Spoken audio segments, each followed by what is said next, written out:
I remember it was happening when I played in the 60s and 70s.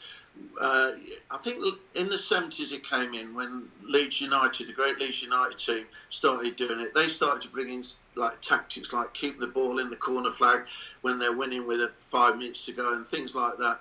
But I do remember they brought the thing where somebody used to go and stand on the goalkeeper for a corner, and they would throw the ball in the box. A lot of times it's for big Jack Shilton, who was a World Cup winner, obviously. He would go near post or far. But as a keeper, if you went to go for it, they used to put Billy Bremner on, and he used to just stand on your foot or stand.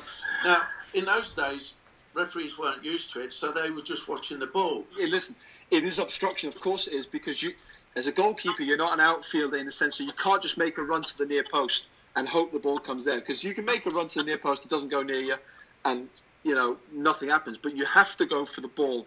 But by the time the ball's struck to arrives in your 6-yard box, on average, it's between 0.6 and 0.8 seconds. Yeah. So you have 0.6 to 0.8 seconds to assess the flight, assess what's next to you, assess if you can get it, assess if you can catch it, if you're going to get hit.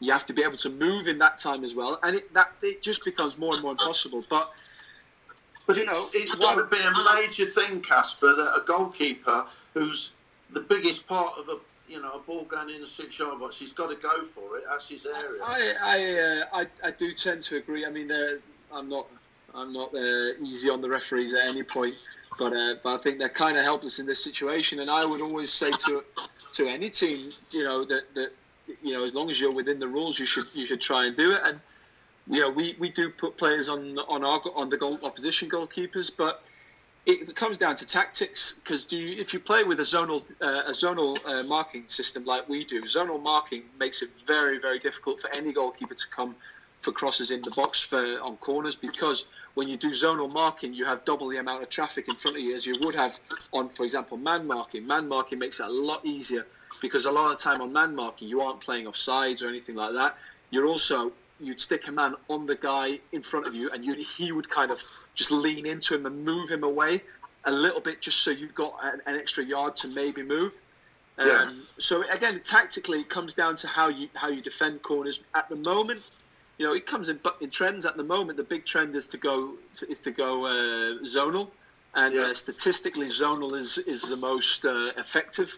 So you weigh up the risk and the reward again of that, of also the chance of if the ball does go out and there's a man on you, if he does head it, then you will be offside.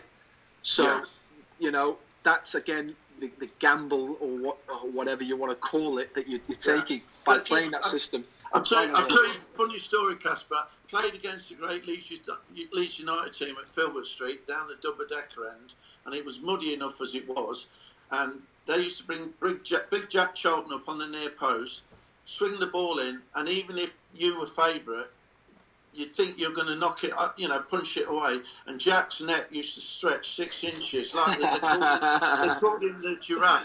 You flick it on, and somebody be coming in the far post. Yeah. We played at Filbert Street. Big Jack came up. I thought he was on the near post. He went to the far post. I thought, what's this about? Billy Bremner came and stood on me.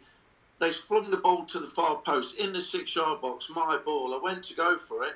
Billy Bremner stood on my foot. Jack came in and headed the ball in the net. And I looked at the referee, and he started running up the pitch. Yeah, I'm on my bike. I'm like this. I'm on my bike chasing the referee. I get about 20 or 30 yards outside the box, and there was 4 white shirts, and one of them, God bless him, passed away, Norman Hunter, and they screamed between me and the referee, and I put the brakes on as you would, 1 against 4, and I looked around, one blue shirt with him. Thanks for the support. Cheers, guys. Cheers, boys.